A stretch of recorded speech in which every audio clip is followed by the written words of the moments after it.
Привет, меня зовут Митя Савелов, это Change Life, серия разговоров, где мы разговариваем с очень интересными людьми о том, как они меняют мир вокруг себя к лучшему. И в гостях у нас, точнее, мы сегодня в гостях у Иры Горбачевой. Это я. И там, да, будет сзади... Аудитория. Вся наша поддержка. Привет. Привет. Очень рад, что ты нашла время поговорить. А я рада, что очень позвали. приятно. Слушай, скажи мне, вот я сильно, когда просматривал то, какие, допустим, проблемы тебя интересуют, я понял, что это прям очень какой-то широкий спектр, потому что у тебя, ты рассказываешь своим подписчикам, и в принципе, где-то не только я в соцсетях имею в виду, но и в твоем участии с различными фондами, другими инициативами. Это довольно широкий спектр, наверное, проблем, которые тебя интересуют. Есть какой-то там... Определенный, который, знаешь, что... Да, вот мне интересно эти... Мне интересна танцевальная терапия. Это мой собственный, как мне кажется, социальный абсолютно проект, в котором люди не платят деньги, в котором людям, которые поучаствовали, предлагается и будет предлагаться, вот сейчас мы с нового сезона будем так делать, оформить ежемесячное пожертвование в размере 100 рублей. То есть, типа, ребят, вы мне говорите спасибо за то, что мы с вами, вот там, так провели сегодня классный день. Что это за проект? Танцевальная терапия – это проект, где люди регистрируются, выполняя там определенные действия. Дальше они собираются, приходят, я прихожу к ним, и мы сначала там разминаемся, знакомимся, все обнимаются друг с другом, то есть это 25 объятий. Ты в шеренге, где становятся, и так вот люди начинают обниматься. А дальше надеваем наушники, они радионаушники, идет один... трек, плейлист, в котором есть еще и задания, которые нужно выполнять тем людям. То есть не просто мы идем, танцуем и дэнсим среди людей в парке, потому что это тоже страшно, а еще выполняем разные задания, там, типа, махать каждому прохожему и добиться того, чтобы он хотя бы тебе там дал 5. Ну, то есть... Или, допустим, там, устроить слэм, то есть выплеснуть какую-то свою агрессивную энергию. Или, наоборот, ходить вот так вот хмурыми, зажатыми, типа, вот так вот прямо, типа, на серьезных щах, а потом резко там начать дурачиться. Ну, то есть... Это все про наши страхи. То есть это проект нацелен на то, чтобы наши страхи не были такими страшными. Потому что я вот недавно, мне, знаешь, пришла мысль в голову, что я поняла, что мы иногда боимся бояться. Мы вообще боимся говорить о своих страхах, о своих зажимах, о своих комплексах. Ну, как бы мы все такие, мы все нормально, у меня все хорошо, и у тебя все хорошо, а дома там... Ну, то есть, и типа, все нормально, это просто меня кроет, ну, или еще что-то. Боязнь ошибиться, боязнь как-то быть нелепым, это глупым, еще что-то. Это все как бы противоположная сторона любви и не объединения. Страхи. И люди начинают раскачивать именно вот это вот состояние того, что я выгляжу как идиот, я и все еще выгляжу как идиот, я иду с ними, со всеми, я все это выполняю, зачем я сюда пришел? То есть есть разные как бы, этапы, но через время, ты представляешь, это там первые 20 минут. Но это все время невозможно, потому что ты начнешь ловить в итоге кайф и забьешь на свои мысли, потому что тебе некогда. Потому что каждый раз меняется какое-то задание, что-то еще, ну, то есть бум-бум-бум-бум-бум, и все. И люди другими уходят. То есть они, я не могу сказать, что они выходят такие, типа, я другой человек, я стал раскрепощенным, независимым и так далее. Но этого заряда, который ты получил, его хватает, надолго, а если ты его еще сам используешь для себя, то есть, типа, опа, а что мне сделать для того, чтобы этот заряд сохранять? Помимо этого проекта. Что мне делать такого, чтобы я себя чувствовал? То есть ты даже можешь надеть наушники и сам где-то на улице просто постоять, потанцевать. Я это всегда делаю. Ну, то есть я стараюсь это делать, потому что и мне это страшно. Но это так же, как ты... Откуда у тебя идея-то появилась? Да. Когда я гуляла по улицам Парижа и решила это проэкспериментировать. Я говорю, мне до сих пор страшно. Но в тот момент, когда я даже в метро надеваю наушники, начинаю танцевать, я понимаю, что, окей, у меня есть своя ячейка, в которой я же не бегаю по метро, я не бегаю по вагону, я не вешу, то есть я не провоцирую людей. Но у меня есть своя вот именно история, то есть это мое пространство, да, там, как у каждого из нас. И я вот в этом пространстве могу просто ехать или там читать книгу, было бы классно, вот, или просто двигаться, танцевать. И уходят какие-то зажимы. Страшно вообще иногда, то есть я сегодня танцевала в метро, передо мной стояло 2 милиционера, женщина и мужчина, и они сначала типа, будем ее проверять или не будем проверять? Она наркоманка, может быть, какая-то или что-то? Нет, я не думаю, не.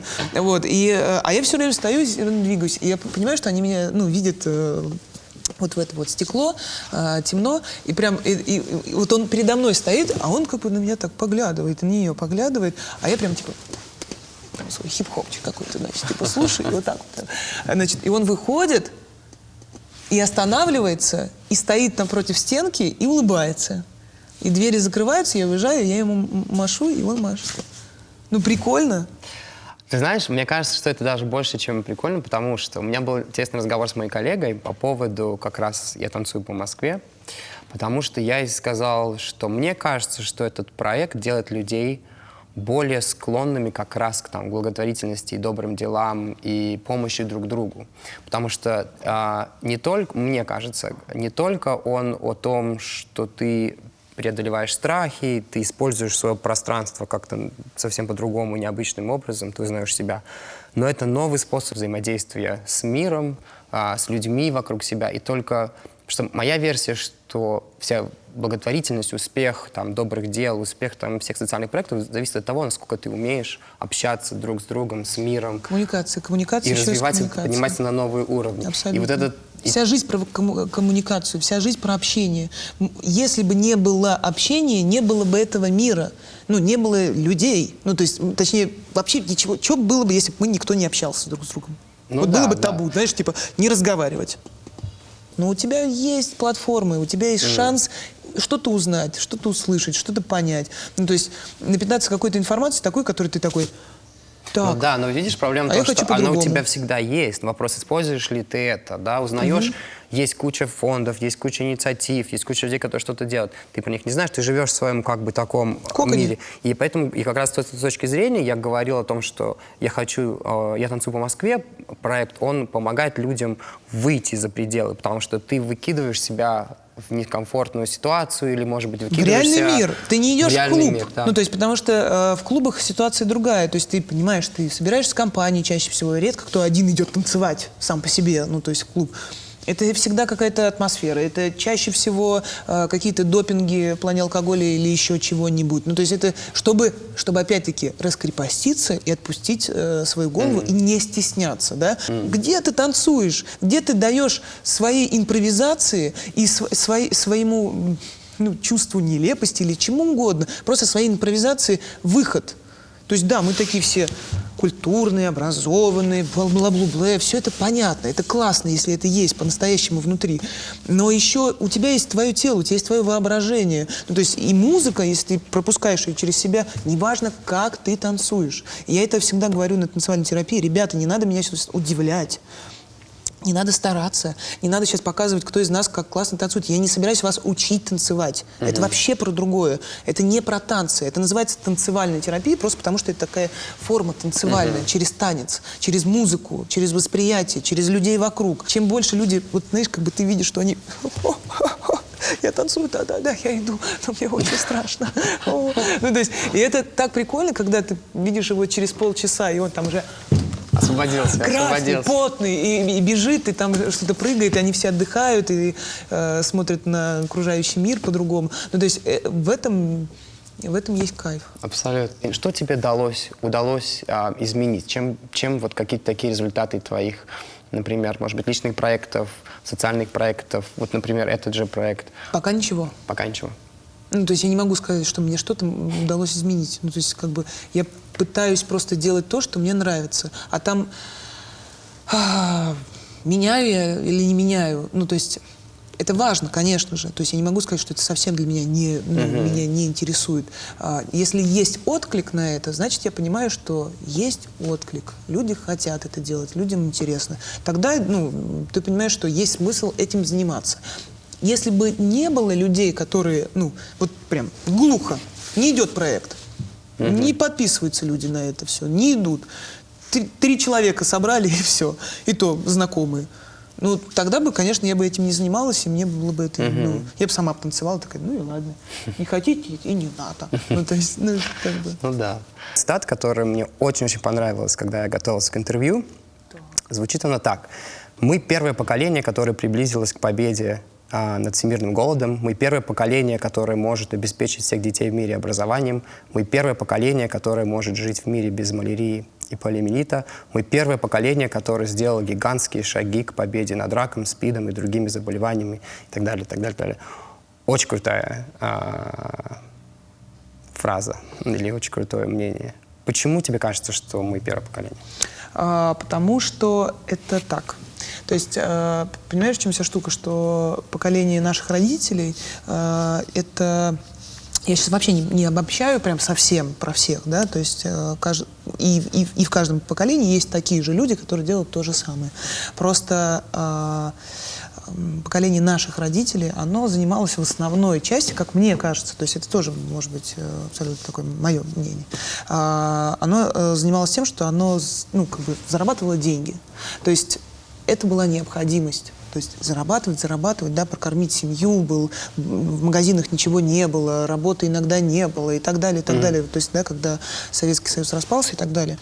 И из-за того, что это была в основной части какая-то гонка в большей степени, ну, то есть, типа, вот, только заработать, обеспечить семью, кто-то большие деньги, да, там зарабатывал, кто-то маленькие, кто-то там на разных предприятиях, заводы, все что угодно. И ты понимаешь, что в тот момент была такая, вот знаешь, конкуренция, в которой отпадали какие-то очень важные вещи. То есть, допустим, даже просто так, как там правильно спроектировать завод, да, так, чтобы он не просто там выбрасывал, да, а чтобы у него были какие-то фильтры, очищающие системы и так далее, и так далее, и так далее. Отходы те же самые, да, там, чтобы они там разделялись. То есть про это вообще разговора не было. То есть об этом это появляется только там последние десятилетия, ну, последние 10 лет, наверное, только в Россию пришло это течение, то есть, которое родилось не у нас. Но мы после себя можем либо оставить просто, ну, какой-то дурацкий след, либо ничего не сделать, ну, то есть, типа, из разряда, я вреда не сделал вроде бы никому,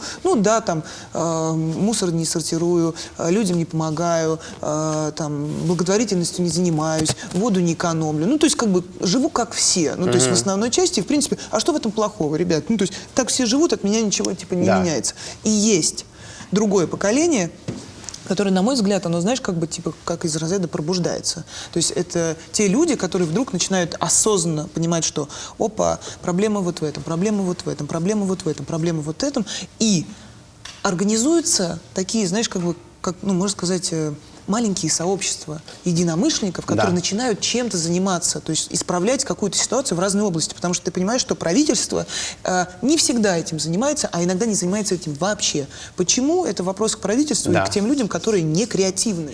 Ну, слушай, но здесь, мне кажется, вот правительство — это очень важный вопрос, да, но при этом вот это, мне кажется, вот если говорить про постсоветскую реальность, то это скорее вот, ну, для меня, что меня всегда впечатляло и удивляло, вот сам этот переход, то, что ты говоришь, от ментальности такой, где, в принципе, мы ждем каких-то перемен от кого-то. Ну и потребляем просто. Да, именно. До нашей активной позиции. Вот то, что ты говоришь про сообщество. Потому что когда я прочитал эту цитату, я как раз подумал про то, что окей, ну а что именно, да, вот, окей, есть эта ментальность и переход, но есть какие-то, может, штуки, которые нам в жизни теперь позволяют делать перемены легче или что? Сознание меняется. Ну, то есть, правда, меняется сознание, потому что ты понимаешь, что ты, ну, к людям приходит ответственность. То есть очень многие люди начинают чувствовать свою ответственность собственную за себя, за тех людей, которые вокруг, что ты им говоришь, что ты делаешь, и так далее, и так далее, и так далее. Поколение и наших родителей, и наших там, бабушек, дедушек, оно...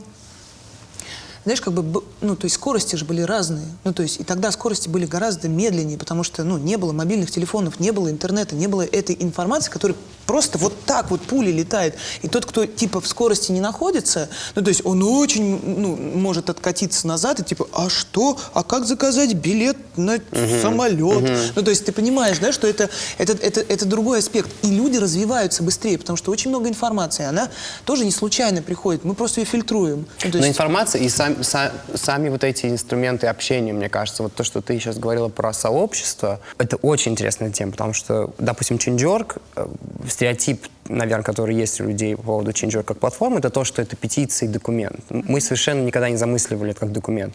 Мы замысливали как платформу, которая позволяет людям объединяться. Петиция просто очень легкий способ объединить вокруг себя людей, которые не безразличны Да, но петиция, она бездушна. Понимаешь, да? То есть она все равно, она как бы имеет за собой людей, те, которые подписывают. То есть ты видишь цифры. Но когда ты видишь людей, которые говорят, чем больше они высказываются по поводу чего-то, то есть оно все оживает. И получается, что это все становится живым. Но мы в театре. Да, мы в театре, это сейчас проверяют у нас звук в театре. Ну, отлично. Это готовится к колорита спектаклю, ситуации. Но это все равно про сообщество. Все-таки все онлайн-штуки, я вот как раз потом перейду к этому, тоже хочу тебя спросить по поводу всех там социальных сетей и всего прочего. Это все равно инструмент вот для координации людей, организации. И просто моя мысль была в том, что мне кажется, что мы действительно то поколение людей, которые могут что-то изменить, именно потому, что у нас есть больше инструментов, которые помогают нам сорганизованно. Объединяться как раз в те самые сообщества, потому что у нас все в сообществах. У нас любая социальная сеть — это социальная сеть, это социальное сообщество, будь то СМС, мессенджер или, я сейчас неправильно сказал. Ну, в общем, это все маленькие сообщества, в которых эти по этим интересам, эти по этим интересам, сколько групп появляется. Ну, то есть такого не было. Ну, то есть группы объединялись, пойти поиграть на гитаре и с ребятами, да, либо просто компании, с которыми мы общались, но вот так вот, чтобы это были какие-то сообщества, ну, то есть были партии, особенно были еще что-то, да. ну, то есть, а это, в принципе, почти партия, ну, то есть, в которой всегда есть лидер, в котором есть всегда какая-то стратегия, политика, да, которой придерживается определенное сообщество, но, тем не менее, это чаще всего кружок по интересам. Вот это, к слову, от этих неформальных групп, они позволяют сейчас, соответственно, быть там человеком, которому не обязательно быть частью какой-то организации. Вот я оказался, мне нужно поставить пандус. Я мобилизовал вокруг себя людей и сделал его. Такую же роль играют публичные люди, которыми ты являешься, да, потому что я хотел у тебя спросить, чувствуешь ли ты некое такое, ну, не давление, а какое-то такое... Ответственность. Да, конечно, что у тебя безусловно. такой огромный мегафон. Безусловно. И это заставляет меня думать о том, что я говорю все время. Я благодарна как раз этому сообществу или там той платформе, которая меня там поддерживает, ну, в плане людей, которые там за мной следят периодически и так далее, и так далее. Это, конечно же, меня заставляет думать, прежде чем сказать, или фильтровать, что я говорю, что я произношу, потому что, ну, за все ты в ответе. Ну, то есть, и, ну, я стараюсь делиться только тем, что, ну, я всегда об этом говорю, что я чувствую, это мое, это моя реальность, моя жизнь, я вот так вот. Ну, то есть вы можете разделять мою точку зрения, можете не разделять. Я никого не призываю вставать и идти там с флагом. Вот. Но если есть какие-то определенные проблемы, их нужно озвучивать. Не нужно просто стоять в стороне и как бы наблюдать. Люди должны высказываться, должны говорить, должны понимать, что у них тоже есть аудитория, которая их слушает, и она постоянно, ну, то есть, и что есть люди, которые там не за, ну, то есть, это как бы просто здоровье страны и вообще, потому что ты должен слышать критику, ты должен ее воспринимать, ты должен ее, ну, как бы, что-то менять, потому что иначе, ну, как бы, это будет не очень классно. Ну, то есть мы знаем тоталитарные страны, ну, в которых есть тоталитаризм, да, в которых, ну, как бы, ты понимаешь... Да. Ну, не хотелось бы. Но даже в этих странах все равно, опять пример Change.org, потому что, естественно, это прежде всего показывает, что люди совершенно, если посмотреть, сделать шаг назад, посмотреть на платформу со стороны и изнутри, как мы ее видим, мы видим, как люди с совершенно различными интересами, бэкграундом, политическими взглядами объединяются вокруг проблем, которые им не безразличны. Да, там в какой-то конкретный период времени, ну окей, там права животных, может быть, здравоохранение, медицина, не знаю. Решили проблему, пошли дальше. Пошли дальше. Они объединились вот на какой-то период времени, они вместе работают, им все равно, что кто-то там за кого-то, кто-то другой, кого-то абсолютно там коммунисты, бог знает, ну, то есть это не важно. Они ее решили, и они разбежались. И вот это просто уникальнейшая ситуация, потому что люди могут работать вместе, оставить свои. Они даже, наверное, не знают, что люди совершенно различный бэкграунд, да, там есть и водители, и профессора, и так далее, и так далее.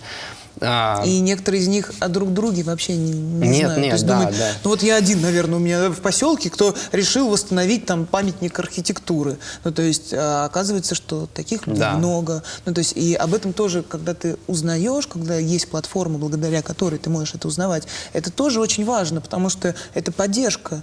Даже если ты в другой части своей страны, но ты знаешь, что там еще кто-то делает, там еще кто-то делает, и я один из них. Ну вот смотри, мне кажется, что сообщество, ну я согласен абсолютно, что сейчас и оно и появилось, и маленькие, да, они появляются чаще, и они действительно эффективные, но все равно они, мне кажется, пока более эффективны с точки зрения адресной помощи. Например, это не думаешь, да? Нет, я так не думаю, я с этим не согласна, потому что адресная помощь, она, конечно же, знаешь, это такой выбор, потому что любая в итоге потом помощь, она все равно адресная. То есть ты помогаешь либо больнице, да, типа, либо ты помогаешь больному ребенку. И ты понимаешь, что, конечно, когда на весах больница, в которую ты можешь там помочь собрать деньги на определенную аппаратуру, которая спасет там тысячи таких детей, это просто выбор. Ну, то есть и те люди, которые занимаются благотворительностью, они, конечно же, делают изо дня в день очень серьезный, сложный, моральный выбор. Им нелегко это дается. То есть выбрать тех, кому помочь. Да. Выбрать тех, кому можно сказать, извините, ребята, вы должны там подсобирать сами деньги и потом с определенной суммой прийти. Выбора нет другого, потому что не потянут. Потому что это все чаще всего без государственной поддержки или с совсем небольшой государственной поддержкой, там какие-то дотации. Ну да, да. Но вот меня как раз как интересует вопрос системных перемен, потому что мне кажется, что люди готовы работать вместе, чтобы их добиваться. Вопрос пока только как. Даже есть там социальные сети, есть change.org. Кадры решают все, это правда. То есть ты понимаешь, что, окей, вот там в каком-то месте, допустим, в каком-то городе, да, там появился какой-то молодой, перспективный, креативный, интересный там депутат, да, молодой, там, ему там 25. Он попадает в какую-то партию, начинает что-то креативить, начинает делать, но он попадает в старую систему. Там таких, как он, практически нет. Их еще попробуй зарази вокруг себя. Ну, то есть, и скорее всего, к сожалению, если ты один туда попадаешь, вот в это иногда болото, ну, то есть ты там можешь просто завязнуть, и ты действительно можешь встретить другого человека через год. И как бы печально. А если бы с ним было еще там человека 3, как минимум, и они бы договорились, типа, не даем друг другу спуска. Просто следим друг за другом, говорим правду, говорим критику, обращаем на что-то внимание, но держимся друг друга, потому что у нас одна идея, да, там что-то поменять конкретно в каком-то городе. Один из принципов Change.org, когда мы создавали Change.org, был то, что мы верим, что людей, которые хотят изменить мир к лучшему, больше, чем тех, которые этого не хотят. Вопрос только в том, как их найти и объединить. И это как тоже, да, это касательно там людей во власти, там СМИ, личных людей, не важно. То есть вопрос того, что они есть, как их объединить вот так вот вместе, чтобы они чувствовали поддержку друг друга и двигались вместе к решению. И как преподносить информацию, это тоже очень важно, потому что как ты говоришь, допустим, о благотворительности, или как ты говоришь о там, спасении окружающей среды. Спасибо большое за разговор, мне очень было интересно. У меня есть 2 последних вопроса тебе, которые мы традиционно задаем. Нашим гостям, моим гостям. Первый такой. Если бы ты могла что-то одно изменить глобально, что бы это было?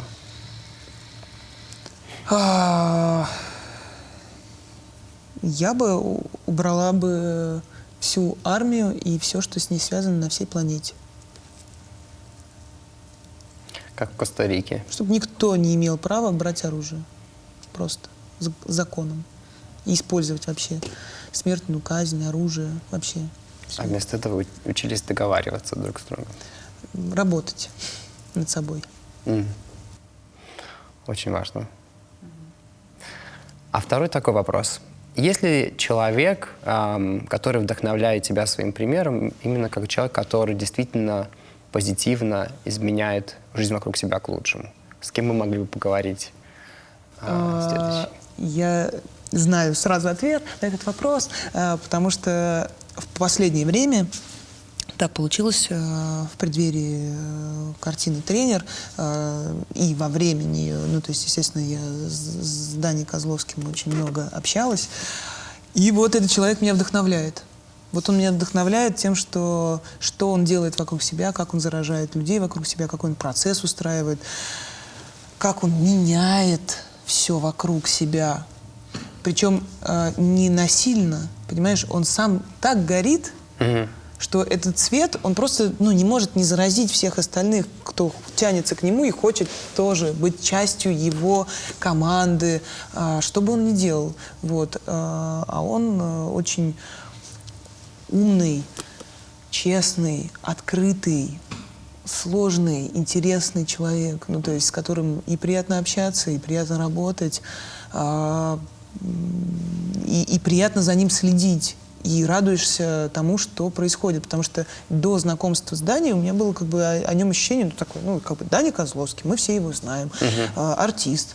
Вот он играет, вот он там успешный, он популярный. По-разному к нему относятся, знаешь, обычная история. Но когда ты узнаешь о делах человека, то как он работает, как он добился своего имени, и ты так, есть чему поучиться. Офигеть. Да. Будем очень рады, да. Спасибо большое еще раз. Спасибо большое, что нашла время. Я знаю, насколько у тебя плотный график. Да ладно, я на сене сижу дома. Вот. Это был Change Life. Меня зовут Митя Савелов. А в гостях у нас сегодня была замечательная актриса. По жизни. Ирина Горбачева. Спасибо. Пока.